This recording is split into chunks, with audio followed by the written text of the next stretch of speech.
வணக்கம் நண்பர்களே, உங்களை இந்த லேர்ன் இங்கிலீஷ் இன் தமிழ் யூடியூப் சேனல் மூலம் வரவேற்பதில் மிகவும் பெருமிதம் கொள்கிறேன். நாம் இப்போ பார்த்துட்டு இருக்கிறது என்னென்னா ப்ரிபோசிஷன் பற்றிய தொடர் தாங்க இது.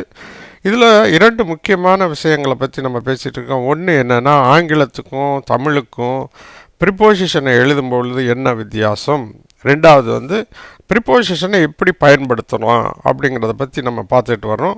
இதில் நம்ம பார்க்க போகிறது என்னென்னா, இன்னும் இன்ட்டுவும் எப்படி பயன்படுத்தணும். ரெண்டுமே ப்ரிபோசிஷன் தாங்க, அதை எப்படி பயன்படுத்தணுங்கிறத பற்றி விரிவாக விளக்கியிருக்கோம். பாருங்கள் முழுமையாக. இன்னுன்னா ஒரு இல்லுங்கிற அர்த்தத்தில் வரும். ரைட்டா? வீட்டினுள், ரைட்டா? வீட்டினுள், பள்ளியில், அந்த மாதிரி ஒரு பர்டிகுலர் என்க்ளோஸ்டு ஸ்பேஸில் ஒரு பர்டிகுலர் இடத்துக்குள்ளே ஒருத்தர் இருந்தால், ஒரு பொருள் இருந்தால் இன்னுன்னு சொல்லுவோம். ஒரு பெட்லேயோ சோஃபாலேயோ இல்லை ஒரு டேபிள்லையோ, ரைட்டா? அந்த இடத்துல வச்சிருந்த அந்த ஸ்பேஸ்க்குள்ளே, அல்லது ஒரு அந்த ஸ்பேஸுங்கிறது ஒரு தெருவை கூட குறிக்கலாம், ஒரு நாட்டை கூட குறிக்கலாம், எதை வேணாலும் குறிக்கலாம். ஏன்னா ஒரு ஸ்பேஸுக்குள்ளே இருந்தால் என்ற அர்த்தத்தில் வரும். உதாரணத்தோடு பார்க்கும்போது உங்களுக்கு விளக்கமாக புரியும். ரெண்டு வந்து காலத்தை பொதுவாக ஒரு டயத்தை குறிப்பிடாமல், வருஷத்தை, ஒரு நேரத்தை குறிப்பிட்டு சொல்லாமல் பொதுவாக சொன்னோம்னா வரும். அடுத்து இன்டூனா மூமெண்ட்டில் சொல்கிறது, உள்ளுக்குள்ளே வர்றது, உள்ளே மூமெண்ட்டில். அந்த மூமெண்ட் இல்லாட்டா அது இன்னுன்னு சொல்லணும். மூமெண்ட்டோடு வந்ததுன்னா அது இன்டூன்னு வரும், உள்ளே. அறையினுள், வீட்டினுள், அந்த மாதிரி வரும்போது அந்த இடத்துல இல்லைன்னா ஒரு ஸ்பேஸை குறிக்கலை, வர்றதை குறிக்குது இல்லையா? அதனால் இன்டூ போடணும். இன்டூனா மாற்றுதல் அப்படிங்கிற ஒரு அர்த்தம். ஒன்றிலிருந்து ஒன்றாக மாறுதல், அதை மாறும்போது இன்டூ மாறும். ஆக இதுதாங்க பொதுவான உபயோகம். இதை எப்படி பயன்படுத்தலாங்கிறத பார்க்கலாம். முதலாவது உதாரணத்தை பாருங்கள். தெருவில், அந்த தெரு ஒன்று, வில்லுங்கிறது இல்லை குறிக்குது இல்லையா? அதுதான் ப்ரிபோசிஷன். நம்ம என்ன சொல்லுவோம், அவன் தெருவில் விளையாடிட்டு இருக்கான் அப்படின்னு சொல்லுவோம் இல்லையா? அந்த தெருவில்னு தமிழில் சொல்லுவோம். ஆனால் ஆங்கிலத்தில் மாறும்போது எப்படி மாறிடும், அந்த ஃபஸ்ட்டும் தெரு பின்னாடியும் போயிடும். ரைட்டா? எப்படி போகிறோம், இந்த ஸ்ட்ரீட் அல்லது இந்த ஸ்ட்ரீட்டுன்னு போயிடும். My son is playing in the street. ரைட்டா? My friends are playing in the street அப்படின்னு சொல்லலாம் இல்லையா? They are in the street, அவங்க தெருவில் நிற்கிறாங்க. ரைட்டா? there is a shop in the street, ஒரு கடை, தெருவில் ஒரு கடை இருக்குது. இப்படி சொல்லிகிட்டே போகலாம். சரியா? என்ற அர்த்தத்தில் வருது. அடுத்த ஒரு உதாரணம். இது என்னது, சோஃபாவில். ரைட்டா? அது எப்படி மாறும், சோஃபாவில், அந்த வில் வந்து முன்னாடி வந்துடுது, அதனால சோஃபா பின்னாடி போயிடுது.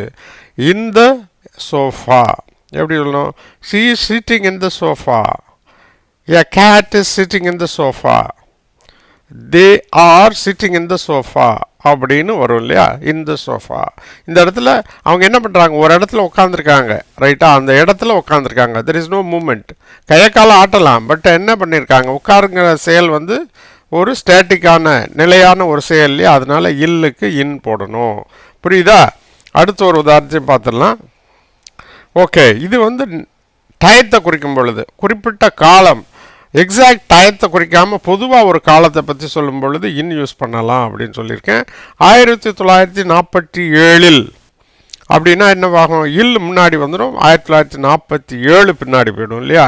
அது எப்படி சொல்லுவோம், 1947. 1947 உங்களுக்கு நான் வந்திருக்கோம், our country got freedom in 1947. இதில் வந்து 47ங்கிறத ஒரு வருஷத்தை பொதுவாக சொல்கிறோம், குறிப்பிட்டு சொல்லலை. அந்த டயத்தை, எக்ஸாக்ட் டயத்தை, ஒரு காலத்தை குறிப்பிட்டு சொல்லலை, பொதுவாக சொல்கிறதுனால போடுறோம். இன்னொரு உதாரணத்தையும் பார்த்துடலாம். இது என்ன சொல்கிறோம், இதுவும் ஒரு குறிப்பிட்ட காலம்தான். ரைட்டா? உதாரணத்துக்கு எடுத்தோன்னா காலையில் அப்படின்னு பொதுவாக சொல்கிறோம். நான் 5 மணிக்கு அப்படின்னு சொன்னீங்கன்னா அட்டு போட்டுடணும். சரிதா? எக்ஸாக்ட் டயத்தை சொல்கிறீங்க. இப்போ காலையில் பொதுவாக சொல்கிறீங்க, காலையில், மாலையில். ரைட்டா? ஆனால் ஒரு சில நேரங்களில் அட் மிட் நைட், ஏன்னா அட்டு மிட் நைட்டுன்னு சொல்லிடுறீங்க. At midnight. அப்போ அட்டுங்கிறது எதை குறிக்குது, மிட்டுங்கிற ஒரு குறிப்பிட்ட எக்ஸாக்ட் டயத்தை குறிக்குது. மிட்டுங்கிறது ஒரே ஒரு டைம் தானே வரும், அதனால் அட் மிட் நைட். இன் மிட் நைட்டுன்னு சொல்ல முடியாது. ரைட்டா? அது ஸ்பெசிஃபிக் டைமாக போகுது. At 5 o'clock specific time. காலையில் மாலையில் இரவில் அப்படிங்கும்போது இன் போடணும். ரைட்டா? ஸ்பெசிஃபிக்காக சொல்லாமல் இருந்தால் காலையில் in the morning எப்படி வருது? I ate idli in the morning. I would like to eat idli in the morning அப்படின்னு கூட சொல்லலாம். சரியா? அடுத்து இன்டுனா ஒரு மூமெண்ட், ஒரு ஆக்ஷன் இருக்கணும் அதில். அந்த உள்ளேங்கிற அர்த்தத்தில் தான் வரும். இப்போ ஐ எம் இன்டு த ஹவுஸ்ன்னு சொல்லலாமா? I am into the house. நான் வீட்டுக்குள்ளே இருக்கேன் அப்படின்னு சொல்ல முடியாது, வீட்டில் இருக்கேன்னு சொல்லலாம். வீட்டுக்குள்ளே இருக்கேன் அப்படின்னு சொல்லும் போது என்ன சொல்ல முடியும்? இப்படி தான் சொல்ல முடியும். இப்போ வித்தியாசத்தை பாருங்கள். இன்டுனா உள்ளே, அறையின் உள்ளே. அறையின் உள்ளே எப்படி வருது? உள்ளே அறையின். அது எந்த மூமெண்ட் இருக்கணும் அப்படின்னுக்கா அந்த படத்தை பாருங்கள். உள்ளே வந்துட்டுருக்கான் அப்படிங்கிற மாதிரி இருக்குது. Into the room. My friend came into the room, அல்லது my friend is entering into the room. ரைட்டா?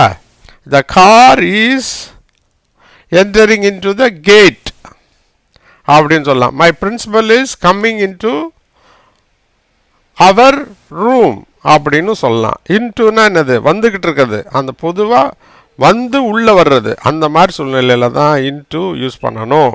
ரைட்டா? அடுத்து ஒரு உதாரணத்தை பார்த்துடலாம். இது என்னது? இது நீச்சல் குளத்தில் குதிக்கிறான். அப்போ அது மூமெண்ட் இருக்குது. ரைட்டா? நீச்சல் குளத்தில் இருக்கான், இந்த swimming pool.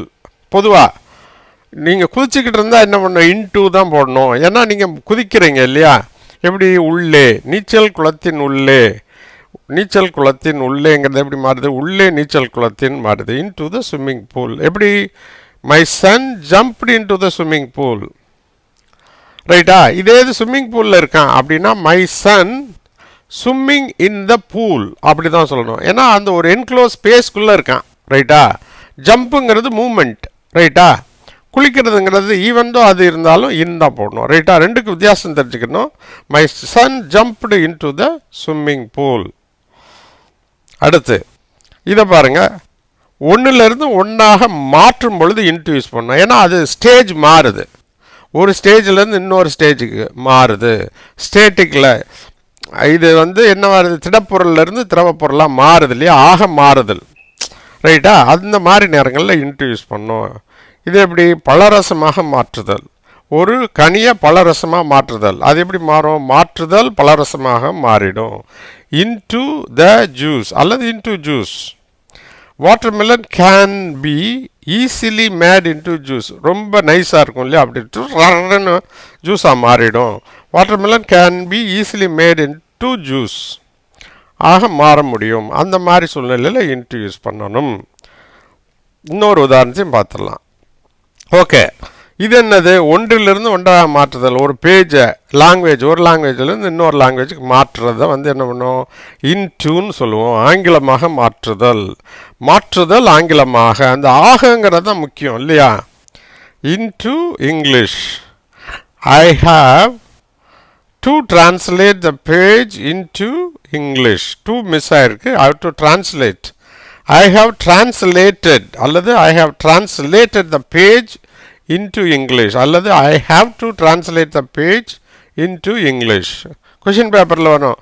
Translate this following page into English அல்லது translate the following page into Tamil அப்படின்னு வரும் இல்லையா? அந்த ஒன்றிலிருந்து ஒன்றாக மாற்றுதல். இப்படி மாற்றினாலும் ஒன்றா தான் வரும். சரியா? இப்போ உங்களுக்கு புரிஞ்சிருக்கும்னு நினைக்கிறேன். இன் எப்படி யூஸ் பண்ணுறது, இன்ட்டு எப்படி யூஸ் பண்ணுறதுன்னு புரியும்னு நினைக்கிறேன். இந்த சேனல் உங்களுக்கு பிடிச்சிருந்தால் உங்கள் நண்பர்களுக்கும் இதை ஷேர் பண்ணுங்கள். மேலும் இந்த சேனலை பார்த்து கொண்டிருக்க அனைத்து நண்பர்களுக்கும், வீட்டு பக்கத்தில் தமிழ் வழியில் படிக்கும் மாணவ மாணவிகள், கல்லூரி அன்பர்கள், ஆங்கிலத்தை எழுத படிக்க வரும் தமிழ் அன்பர்கள் இருந்தால் இந்த சேனலை பற்றி எடுத்து சொல்லுங்கள். இந்த சேனலை நீங்கள் சப்ஸ்கிரைப் பண்ணலைன்னா ப்ளீஸ் சப்ஸ்கிரைப் பண்ணுங்கள். அதோடு மட்டும் இல்லாமல் இந்த பெல் ஐக்கானை கிளிக் பண்ண மறந்துடாதீங்க. அப்படி கிளிக் பண்ணதுனால நாங்கள் போடுற வீடியோக்கள் அனைத்தும் உங்களுக்கு உடனுக்குடன் வந்து சேரும் என்பதை நாம் தெரிவித்துக் கொள்கிறோம். மேலும் இந்த சேனலின் பயன் உலகம் முழுமைக்கும் உள்ள தமிழ் பேசும் நமது சொந்தங்களுக்கு சென்றடைய இந்த சேனலை பற்றிய விவரங்களை வாட்ஸ்அப்பிலோ அல்லது ஃபேஸ்புக்கிலோ ஷேர் பண்ணுங்கள் என்றும் தாழ்மையுடன் கேட்டுக்கொள்கிறேன். நண்பர்களே, நன்றி, வணக்கம். மீண்டும் சந்திப்போம் அடுத்த ஒரு புதிய தொடரில்.